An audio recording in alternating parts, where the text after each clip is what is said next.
Hello everybody and welcome back to another video about the Path of Exile 2. So today we're gonna go over a few new things that just dropped via the latest patch notes, and I want to give you guys kind of like an idea of what that means for the game as well, and what kind of flaws are still in there, which I think could be fixed in general. So I typically don't do these kind of videos quite often, but I thought because it also affects me personally, I kind of like give you guys an idea of what it means.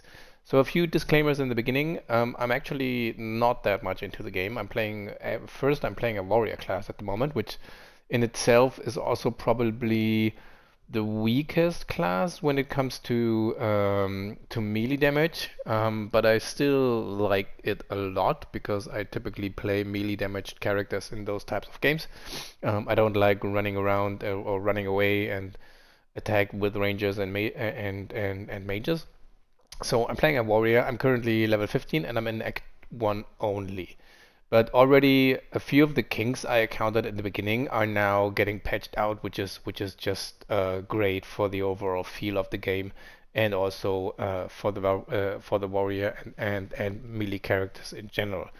So just to give you guys an idea of what that actually means for me personally and also for the game. So the patch notes of 0.1.0.d have just released in the last couple of one day or so. And there's a lot of bug fixes in there as well, which is quite nice to see. But they are kind of like general relevancy. You can read it on your own. I don't want to drag that video out just because I'm reading through the patch notes. You can do that as well. I'm also linking uh, the the thread link in the video. So you can go over those as well. The ones that are most important for me personally are the ones that are related to the warrior class and melee in general. So passive block chance now applies to blockable hits from all directions as opposed to just hits from the front. So that's kind of controversial, right? I mean, I do get the idea that if you're getting swarmed by enemies and you're getting attacked from all sides and you want to try to block, you only block the one from front, and it's kind of annoying. But at the same time, it's kind of like the what the word basically I'm searching for is the physics. So, I mean, it's a shield. It goes out front, so you can only block in front. So you have to make sure that you're actually not getting surrounded that easy. And it's just how it is in nature. So the thing is, the issue why that has actually been an issue because you were easily locked into a corner, and you couldn't get out of it. So having now both of that, so that there's also the third edition, some smaller monsters can now be pushed while dodge rolling. This includes monsters such as the adorned beetles in Keth. So that you're now able to get out of this kind of like combat lock is great. But having both to be able to just up a shield and then it blocks every attack from every angle, and being able to roll out of these locks is kind of like a bit, well, it doesn't make sense logically. So for me personally, you would either do one of the two, because the issue is with having the capabilities of blocking the shield towards front, which makes sense, and at the same time being locked into a circle of enemies that just smack you without having the ability to get out. That does make sense. But if you give me the capability to push my way out, whether it is via skill, for example, the rushing shield, or via dodge rolling, then I don't need to have the I only block the attacks in front. Or even give it a bit of an angle of 50, 60, 70, 90, or 180 degrees. But having it a 360 block from all directions is kind of like weird. We'll see how that turns out in the new videos and in the game in general. I haven't played since the patch notes came out, but I will play tonight, and then we'll see how that works. It might be too much, but yeah, let's see how that works. Player size is now set to 0 units while dodge rolling instead of 1 unit.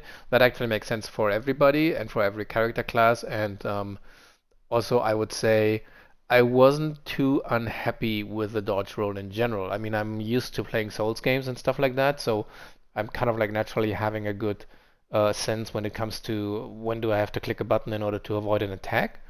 But yeah, there were one or few instances where I thought, hey, I dodged that. Why did it hit me? So maybe that's now not having the feeling that one anymore in order to progress in the game. Um, for me as a warrior, the things that are also interesting are Bone Shatter now more reliably hits your target. You have no idea how often that actually happened. When you are in the game, you see the yellow orb around the head, and you hit it in the direction of the enemy, and you just don't hit it. You don't even have to like misclick the monster. You just don't hit it. It happens so often, so I will really interested in seeing how that turns out now and how that has impacted the game. And if I still have that feeling, wait, I hit that. Why didn't I hit that? So that's great. Love to see that. Duration of armor break has been increased to 12 seconds, previously 6.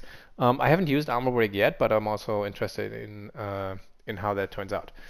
The biggest gripe with the game I'm still having in the beginning, and this is just to like make it more comfortable for new players, but that has also patched to some extent in the 0.1.0.c is the increased the drop rate of the regal orbs. So especially in the beginning, those kind of orbs are really helping in order to improve your gear, get better stats at the gears without finding all of those elements. And they really go a long way in order to help you with the boss fights, especially in the beginning when you're not that powerful. So I'm really looking forward to jump into the game later today and see how all of those things turn out. Like I said, all the other elements are kind of like quality of life improvements, where you have a lot of the elements that helps console players with shortcuts or button mashes, or weren't able to get to a certain element fast enough with 2 clicks. They weren't able to search with the mouse pad and stuff like that. So that's all great. There's still for me the major kind of one of the quality of lives I would like to see is still the travel within the map. So having to go through the entire map in order just to get to one exit or to one mausoleum or one dungeon without having a fast travel there is kind of like annoying, and it would be great if you can just travel between the different exits in one map easier. But let's see.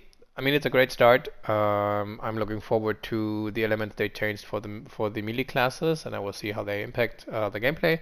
But yeah, that's everything for you guys, and enjoy the game, and we'll catch you with the next one.